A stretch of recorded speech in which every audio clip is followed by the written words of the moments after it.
Hello everyone, welcome back once again to Premier English. I am प्रेम त्रिपाठी। दोस्तों, मेरी कोशिश ये रहती है कि मैं हर बार आपके लिए कुछ नया लेकर के आऊँ और पिछले वीडियोस में मैंने आपको इंग्लिश के डिफरेंट एस्पेक्ट्स से परिचित कराया है और मैं कुछ ऐसी चीज़ें भी आपको बताता रहता हूँ और मेरी कोशिश ये रहती है कि जो अनटच्ड हो, जो बिल्कुल अपने आप में, जो जनरली बुक्स में आपको नहीं मिलती है। बुक्स में क्या होता है, जनरली ग्रामर की बुक्स में आपको ट्रेडिशनल तरीके से ग्रामर मिलती है। मैं उसको एक नए तरीके से आपके सामने, हमेशा मेरी कोशिश ये रहती है कि मैं उसको नए तरीके से आपके सामने प्रेजेंट करूँ ताकि वो आसानी से आप समझ सकें।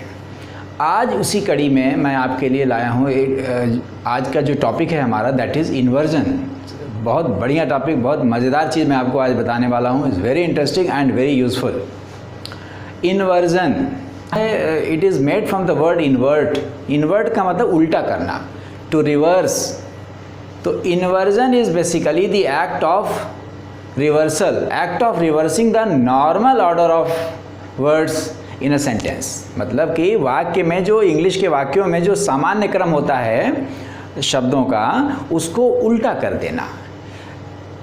ऐसा किया क्यों जाता है? पहली बात हम ये समझें कि इंग्लिश के सेंटेंसेस का नॉर्मल ऑर्डर क्या होता है, वर्ड ऑर्डर क्या होता है इंग्लिश के सेंटेंसेस में। फर्स्ट लेक्चर में मैंने आपको बताया था, आप सब लोग जानते भी होंगे। English sentence begins with a subject. Normal order जो इंग्लिश के सेंटेंसेस का होता है वो होता है SVO, where S stands for subject, V is verb and O is object. Mostly ऐसा होता है। Sentence begins with a subject. Sentence एक सब्जेक्ट से शुरू होता है जनरली, और उसके बाद वर्ब आता है, वर्ब, और वर्ब के बाद फिर ऑब्जेक्ट आता है। ऐसा होता है, नॉर्मली ऐसा ही होता है। Ram writes a letter, subject Ram है, राइट वर्ब है, अ लेटर इज ऑब्जेक्ट। तो स्टूडेंट्स के दिमाग में, अब यहाँ पे एक बड़ी मज़ेदार बात है कि स्टूडेंट्स के दिमाग में बचपन से ये भर जाता है कि the very first word is of the sentence. Sentence में जो सबसे पहला शब्द है वही सब्जेक्ट है, और उनको लगता है कि सब्जेक्ट, अगर उनसे कहा जाए कि सेंटेंस का सब्जेक्ट क्या है, तो वो जो सबसे पहली चीज़ होती है, द फर्स्ट आइटम, वो उनके हिसाब से वही सब्जेक्ट होता है। हमेशा ऐसा नहीं होता। कई बार क्या किया जाता है, सेंटेंस के नॉर्मल ऑर्डर को, नॉर्मल वर्ड ऑर्डर को उल्टा कर दिया जाता है। It is inverted, it is reversed, और इसी प्रक्रिया को इन्वर्जन कहते हैं। अब सवाल है, ऐसा किया ही क्यों जाता है? ऐसा किया जाता है सेंटेंस में ब्यूटी लाने के लिए। जैसे कहते हैं ना, एक कहावत है, नॉर्मल इज़ बोरिंग। तो उसको इंटरेस्टिंग बनाने के लिए, उसको ब्यूटीफाई करने के लिए सेंटेंस को, ये एक स्टाइल है इंग्लिश में। It's a very common practice among writers, poets. उसमें कहते हैं पोएटिक इफेक्ट लाने के लिए, शायराना अंदाज कह लीजिए उसको, वो लाने के लिए उसका नॉर्मल ऑर्डर को उल्टा कर देते हैं, और इस प्रक्रिया को, इस एक्ट को कहते हैं inversion, reversal of normal order. तो ऐसे में ये सोचना कि हमेशा जो पहला शब्द होगा वही सब्जेक्ट होगा, ऐसा नहीं सोचना है। ये सोचना, कई बार आपको ऐसा सोचने से कई बार से आपका गलत हो जाएगा, आपका निर्णय गलत हो जाएगा। ज़रा इन सेंटेंसेस पर नज़र डाला जाए। अब देखा जाए कि कैसे ये सेंटेंस एब नॉर्मल होने के कारण, इन्वर्टेड होने के कारण, कैसे ये अधिक आकर्षक हो गए हैं, कैसे ये ज़्यादा एम्फेटिक हो गए हैं, इफेक्टिव हो गए हैं और ज़्यादा आकर्षक हो गए हैं। देखिए, हियर कम्स द ब्राइड। अब जरा इसको ध्यान से देखिए, हियर कम्स द ब्राइड। ये सेंटेंस अपने नॉर्मल ऑर्डर में नहीं है, ये सामान्य क्रम में नहीं है। अगेन, क्योंकि अब इसको देखिए, sentence begins with here, grammar के हिसाब से ये एडवर्ब है, ये वर्ब है। अब देखिए, सब्जेक्ट यहाँ छुपा बैठा है, सब्जेक्ट इधर आ गया, सब्जेक्ट सबसे आखिरी में चला गया। इसको, इस सेंटेंस को उल्टा कर दिया गया है। ये इन्वर्टेड सेंटेंस है, और इसका एक्चुअली, अगर आपको इसको स्वाभाविक रूप में, इसका ओरिजिनल सेंटेंस मैं आपके सामने यहाँ लिख रहा हूँ। I am writing the original sentence. The original sentence was, क्या होगा, सब्जेक्ट आइटम क्या रहा हो, सब्जेक्ट हमेशा नाउन या नाउन जैसी चीज़ होती है। ये देखिए, the bride, the bride comes here, the bride comes here, ये देखिए ये ही है ओरिजिनल सेंटेंस, ये रहा होगा the bride comes here. Bride मतलब दुल्हन, ब्राइड और ग्रूम दो चीज़ होता है, ब्राइड इज़ दुल्हन और groom bride groom, groom is दुल्हा। तो ब्राइड कम्स हियर कहते हैं कि देखो दुल्हन आ रही है, देखो दुल्हन आ गई। अब ये दरअसल ये इसको एक बात और जान लीजिए कि ये जो प्रेजेंट इंडेफिनिट में ये सेंटेंस है, इसका टेंस क्या है सेंटेंस का? Present indefinite. ये एक्चुअली यहाँ पे प्रेजेंट इंडेफिनिट यूज़ हुआ है, मगर ये क्या इंडिकेट कर रहा है? प्रेजेंट कंटिन्यूअस का काम कर रहा है। The bride is coming here, दुल्हन आ रही है, ऐसा कहना चाहता है। मगर ऐसा रूल ये है कि नॉर्मल सेंटेंस में ब्राइड इज़ कमिंग हियर बोल सकते हैं, मगर जब हम इन्वर्टेड करते हैं सेंटेंस को, रिवर्सल करते हैं, इन्वर्जन सेंटेंस जब हम करते हैं तो वो फिर प्रेजेंट इंडेफिनिट ही इस्तेमाल होता है, वही प्रयोग में लाते हैं, ऐसा रूल है। तो द ब्राइड कम्स हियर, ये देखिए। अब इस सेंटेंस को महसूस करिए, this sentence is a very normal sentence. ये सेंटेंस ठीक है, इट इज ग्रामेटिकली करेक्ट, लेकिन every Tom Dick and Harry can speak this. ये every second person speaks this kind of sentence, ये तो कोई भी बोलेगा।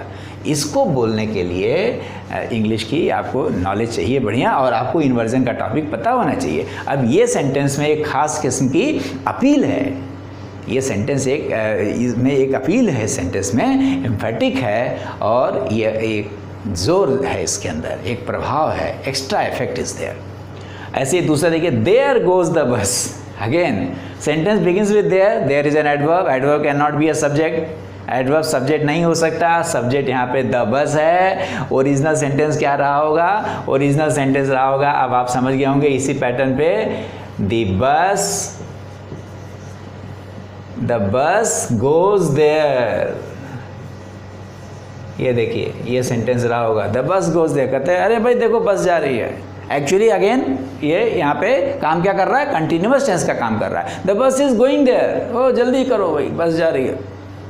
तो बस इज गोइंग देयर या द बस गोज देयर के बजाय ये नॉर्मल सेंटेंस है, ये सही है, ये तो बिल्कुल सही है, बट इसको इन्वर्ट कर दिया, इसको उल्टा कर दिया। देखिए देयर को सबसे पहले कर दिया और फिर गोज और फिर द बस जो कि सब्जेक्ट था इसको सबसे आखिरी में कर दिया। देखिए तो सेंटेंस इन्वर्ट कर दिया गया। अब ये इन्वर्टेड सेंटेंस हो गया। ये नॉर्मल है, ये इन्वर्टेड सेंटेंस है। इधर मैं जो लिख रहा हूँ ये इन्वर्टेड सेंटेंसेस हैं, ये इन्वर्जन से प्रभावित है। The bus goes there, there goes the bus. Slowly blows the wind. Again, slowly blows the wind. Sentence begins with slowly जो कि एडवर्ब है। ये ओरिजिनल सेंटेंस नहीं है। ओरिजिनल सेंटेंस क्या रहा होगा? हमको सब्जेक्ट चूज करना है। सब्जेक्ट चूज करिए। Subject can only be a noun और noun phrase. The wind blows slowly. यही सेंटेंस है। Sentence originally was this.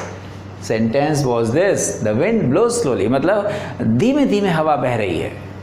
Again ये प्रेजेंट कंटिन्यूअस का काम कर रहा है, जैसे इन दोनों में बताया मैंने। The wind is blowing slowly के अर्थ में प्रेजेंट इंडेफिनिट का यूज़ किया गया है। क्यों? क्योंकि हम सेंटेंस को इन्वर्ट कर दिए हैं। इन्वर्जन में कंटिन्यूअस नहीं चलेगा, तो अब उल्टा कर दिया, स्लोली को पहले कर दिया, फिर वर्ब आ गया और ये सबसे आखिरी में आ गया इन्वर्टेड।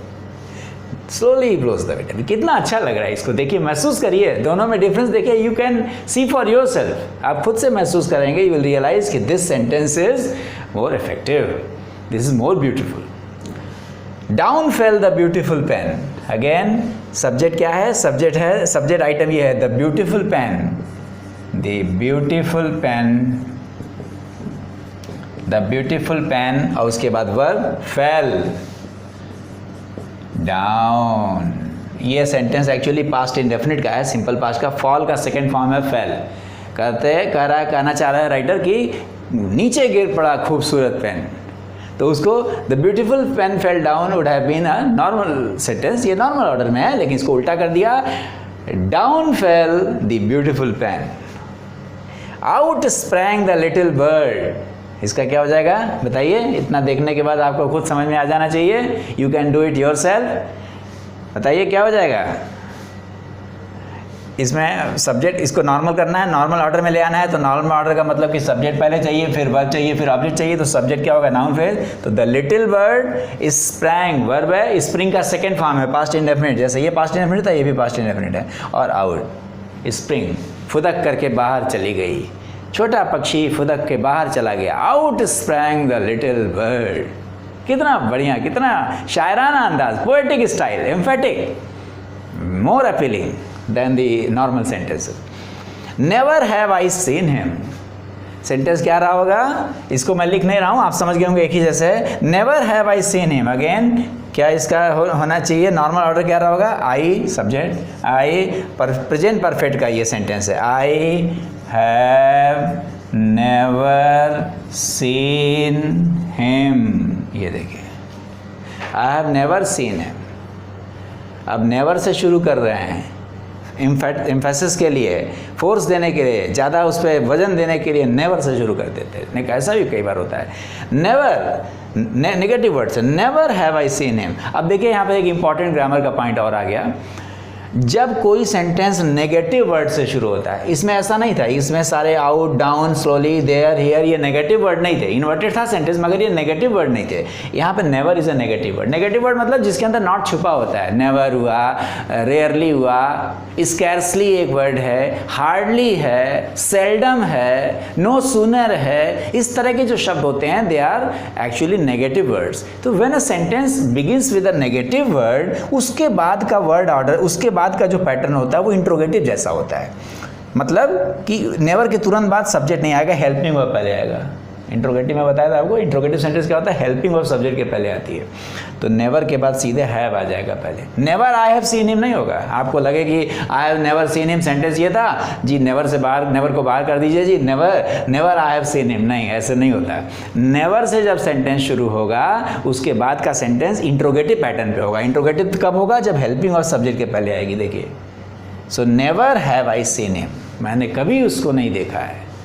नॉर्मल वर्ड ऑर्डर है, नॉर्मल सेंटेंस ये है, I have never seen him, जो कि बिल्कुल सही है. ये सारे सेंटेंस सही हैं, बट इससे ज़्यादा अपील इसमें है. तो ये इन्वर्जन कहलाता है. इसका बहुत यूज़ होता है. अब ये बताना इसलिए भी ज़रूरी है, आपको इसलिए भी जानना चाहिए कि कभी कभी आपको जब इस तरह के सेंटेंस से आपका सामना होता है तो आप सोचेंगे ये तो गलत सेंटेंस है, ये कैसे है. अच्छा, कॉम्पिटिटिव एग्जामिनेशन में कई बार जम्बल्ड सेंटेंस होते हैं, उसको रीअरेंज करना होता है. वहाँ पर ये नॉलेज बहुत काम आती है. क्या कि जो सब्जेक्ट होता है that can only be a noun और नाउन लाइक थिंग्स. नाउन या नाउन जैसी चीज़ ही सब्जेक्ट होती है. आगे के टॉपिक्स में हम इसको बहुत अच्छे से कवर करेंगे. अपने आप में एक बड़ा इंपॉर्टेंट टॉपिक है ये, नाउन जैसी चीज़. तो नाउन जैसी चीज़ ये नहीं है, ये तो एडवर्ब है. ये है noun, the bright, the bus, the wind, the beautiful pen, the little bird, I. तो जब इसमें क्या करना होता है, सब्जेक्ट आइटम के लिए सब्जेक्ट नाउन को पहले करिए, उसके बाद वर्ब और फिर object. SVO, subject verb object. This is the normal order. तो ये जो टॉपिक आपका है, ये टॉपिक आपका इन्वर्जन का टॉपिक है. इसको आप देख लीजिए और इसके बाद हम लोग इसका यूज़ भी अगले टॉपिक्स में हम लोग करेंगे, जो कि बहुत बढ़िया टॉपिक आगे आएगा जिसमें इसका एप्लीकेशन भी हम लोग देखेंगे.